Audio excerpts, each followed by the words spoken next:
Hey guys, welcome to my live. Nervous as hell. Welcome to my live and thank you for joining in. I am super excited to be hosting this on World Mental Health Day, and I hope we can have a very fruitful conversation and we can. Hi guys, I'm so excited.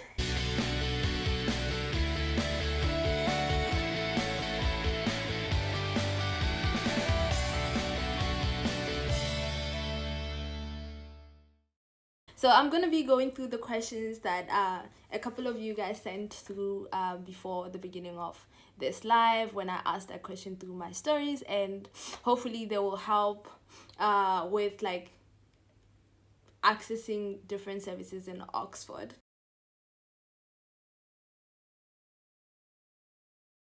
I think I should probably like start from the beginning and how I came into like being involved with mental health activism and being a part of a community of people who just want to see a change when it comes to like mental health activism.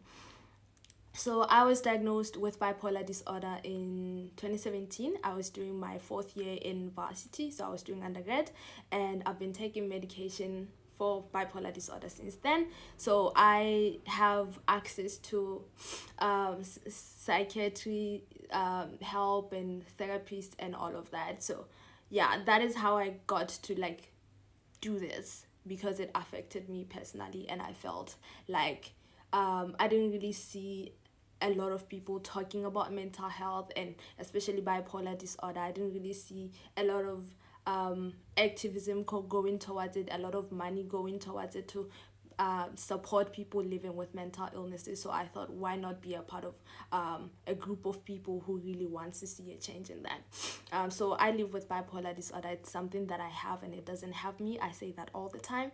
I have a TEDx talk that I linked in one of my stories about how I've been coping with having bipolar disorder since undergrad, and yeah, how I found going through varsity with it. It's been good. Obviously, like when you leave your family and friends behind, it's something that kind of you everybody like struggles with that shift, and it's something that I was prepared for. So even coming to Oxford, I had like a dinner with some of the scholars from South Africa, and I made friends before coming to Oxford, just so that the move here would be a bit easier. Of course, I still talk to my friends back at home. um, I still the support system that I had at home is still there, and I also have like a new support system here in Oxford. I have friends. The poem that I'll be performing later on will be about the friends that I made when I got to Oxford. They're both Rhodes scholars, so that it has been an amazing journey, obviously, because I'm beaming talking about it.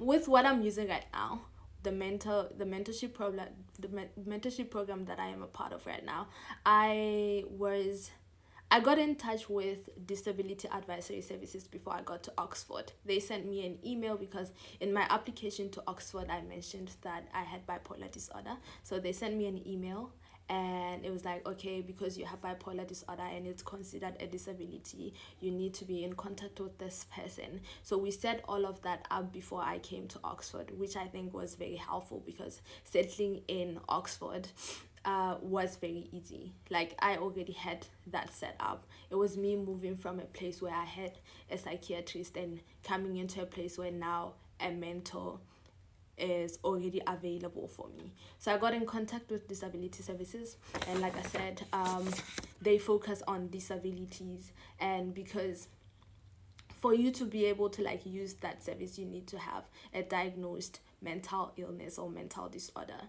And I meet with my therapist slash mentor every week, and we just go through my work. And if you can even talk to your college advisor about how to cope with your mental health.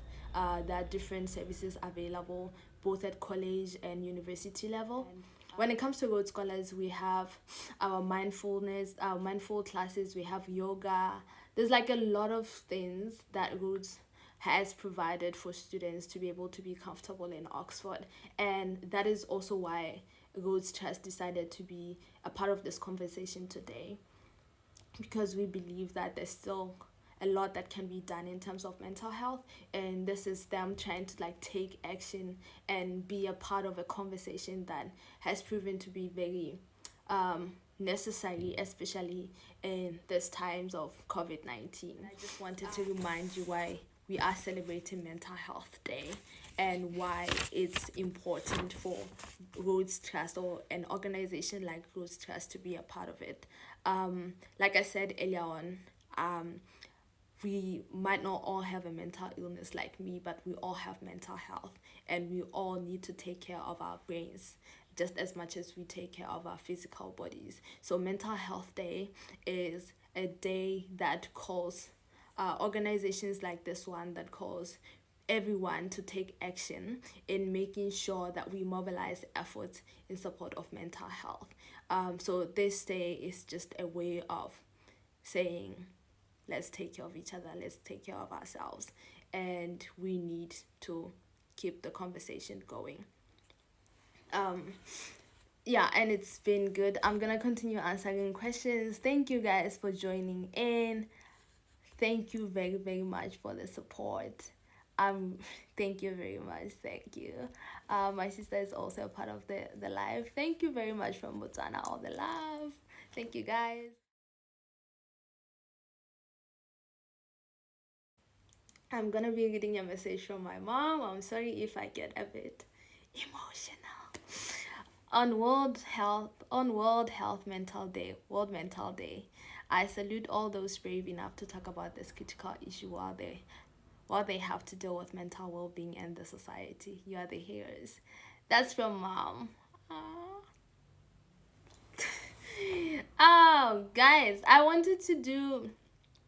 Oh my god. Okay, I wanted to do a video with my mom. Um, but we're in like two different worlds. But I wanted to do a video with my mom where she talks about mental health as from a point of a caretaker, because I think we tend to like forget that people who take care of people who have mental illnesses. And as much as we can talk about people who have mental illnesses, today is Mental Health Day. It's for everyone. It's for the caretakers, it's for the friends, it's for the families who take care, people who take care of people with mental illnesses, and as everybody who, we all have mental health, right? So I wanted her to be a part of this, and I am very happy that she got to say something, because it's nice to know that as a caretaker herself, I know like what she went through, and I appreciate the fact that she went through all of that with me, especially in Botswana.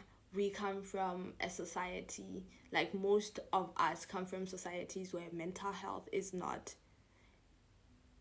like there's still stigma around mental health, and there's still just, people have not yet accepted it as a part of us.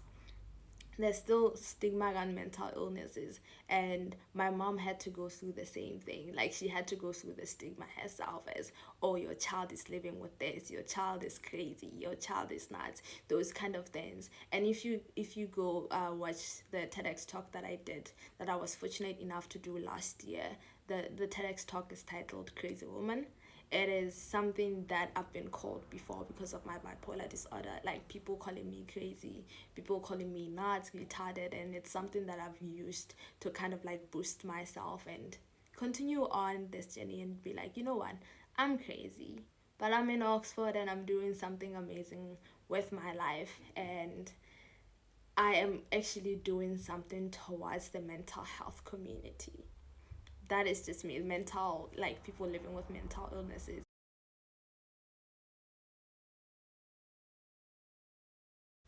Oh, long story.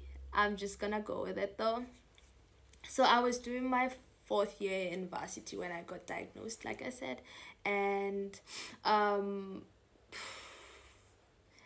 I think the week before I got diagnosed, I went to the doctor. It was like around 3 a.m. My mom had to, my mom had to rush me to the hospital because I was having panic attacks at like 11 p.m.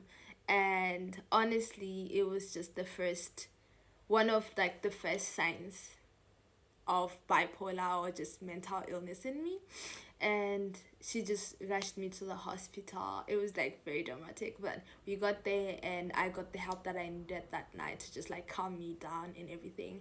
And they were like, maybe it's just anxiety and stress from school. You should try to like keep your stress levels low.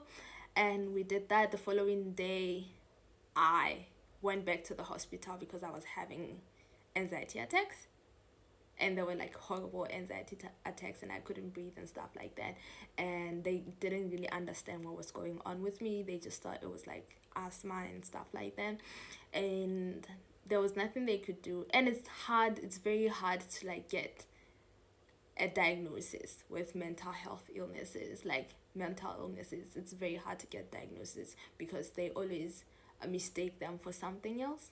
Anyways, so a week after, I just like forced myself to to go to the hospital again because I wasn't feeling well, and I was like, I don't think this is asthma. I don't think this has anything to do with my physical body, because I think physically I'm okay. It has something to do with the mind, and I just need help. And the doctor who helped me, I still remember his name, and I'll forever be grateful to him. He gave me a referral to go see a psychiatrist, and that's when I was diagnosed with bipolar disorder, and they put me on medication. Yeah, that's the whole story behind my diagnosis. It wasn't easy, and it's never really easy, and that's why we are doing this. We are commemorating this day to make it easy to get that diagnosis when that diagnosis needs to be there. Like, to make it easy, you go to the hospital, you talk about how you have like a painful knee, and immediately the doctor like tends to you, make sure you're okay. They give you medication for that. But when you talk about like your brain, and you talk about your heart, and you talk about your emotions and your mental well-being, it takes time for them to get there.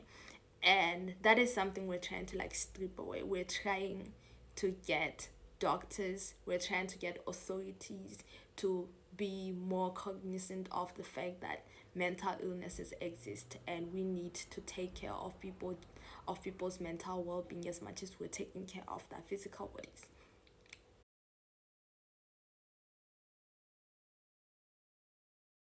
Oh, that's a good one. A lot of work. Oxford is so cold. I swear to God, Oxford is so cold. But Oxford used to be very warm. So I used to like go out when the pandemic started. I used to go out like once a week, out on walks, just go to the park and just see people. We're not allowed to like be with people. Oxford University is trying to keep, or is keeping up with the government regulations of like social distancing and all of that. And but I was able to go out on walks, um, talk to my friends back at home.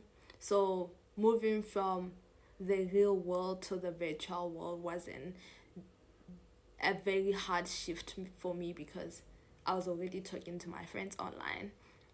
And I do have friends in Oxford who checked up on me, baked me cookies for my birthday, so that was kind of amazing. And yeah, that's how I've been able to like cope with the pandemic. I had housemates who had this thing. I should not talk about this. I had housemates, and they had like, what do you call it? A starter, a dough starter, sourdough starter, and they like fed that thing, took care of it as a baby. I didn't understand it, but I think it kept them sane, and I appreciated the fact that they had something to take care of. We bought plants, uh, and one interesting fact, I was one of the first people in Oxford to be quarantined. And it was just the hardest thing to move from, oh, I'm going to work every day, to now I can't see people. But I remember Mary Eaton from Rhodes, she sent me messages, she video called me almost like every week to make sure I was okay. They made sure I had food, And it was like the most amazing support. I had like housemates who were in that situation with me. We had to be all quarantined, so we had like dinners together because I mean, each other's families, right? And yeah, I managed to cope because of the people who are around me and the support that I got. And practical things that I do, I write poetry. I'm a poet. I used to go out. I used to go out and perform at different like events. I performed at Rhodes House before. I performed at Wadham College before. When I got to Oxford, I used to perform back at home. So it's something that keeps me sane. I write down poetry for fun and just as like a coping mechanism. It's something that keeps me going, and just to like jot down my emotions. I also work. I am supposed to work all the time. I'm only saying that because my supervisor might see this, but I work all the time. I try to work. I try to like keep myself motivated and productive. I have an article that I wrote about mental health in the pandemic, and I think it's an interesting read because it made me like research about what's available to students and what's available to students that don't have a diagnosis like me. So it's like understanding that as much as I have a diagnosis and as much as I have access to like therapy and mentoring, not everyone can afford like has that opportunity or has access to those kind of things. So that writing that article just made me like go back and look at things and see that okay, this is what's happening, and we definitely need to see a change. We definitely need to make mental health services accessible to other people, not just people who already have a diagnosis.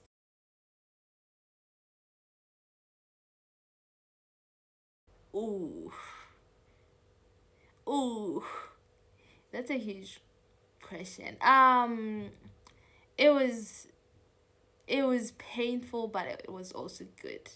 It was the good kind of pain. It was painful because I had to go back and I had to reflect and I had to like relive every moment leading up to that TEDx, and it was me writing down what I was gonna say and me rehearsing it. It was Maya, are you sure you want to talk about this? Maya, are you sure this is something that you're gonna be comfortable having out there? And after doing it, it was after doing this, is it gonna help anyone? And I think honestly, knowing that a lot of people have watched my TEDx and like getting positive reactions from it is like, okay, you've done something good, and you are helping people by telling your story of bipolar disorder, talking about your story of like sexual assault, talking about like how going to Oxford is gonna be like what you want to do with your life. So it was like a good pain because I feel like I had to go through that. I had to go back into myself and think about it, and for me to heal. Because right now when I talk to like my mentor about the things that I go through and what happened to me, it's not from a place of sadness, but it's from a place of I have conquered this, and I'm in Oxford because I allowed myself to heal from this, and I didn't allow what happened to me to stop me from living. So it was, yeah, it was a good kind of pain. Ken, thank you to the Rhodes communication team and like the marketing social media team for allowing me to do this, to be a part of this, and to have this live on World Mental Health Day, because I really think it's a necessary conversation, and the fact that we as Rhodes are a part of it is something that I will take with me forever and ever. So thank you very much. I think I will be signing out of this live.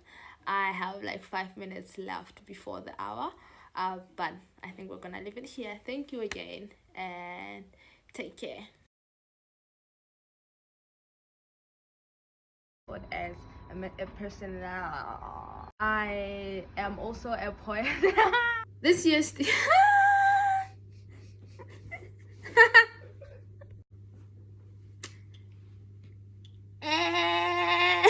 That was good. Maya!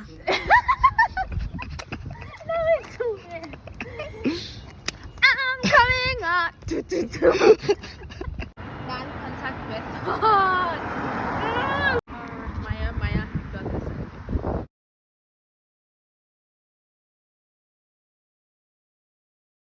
I got there, we had like a dinner the night before the scholarship interviews.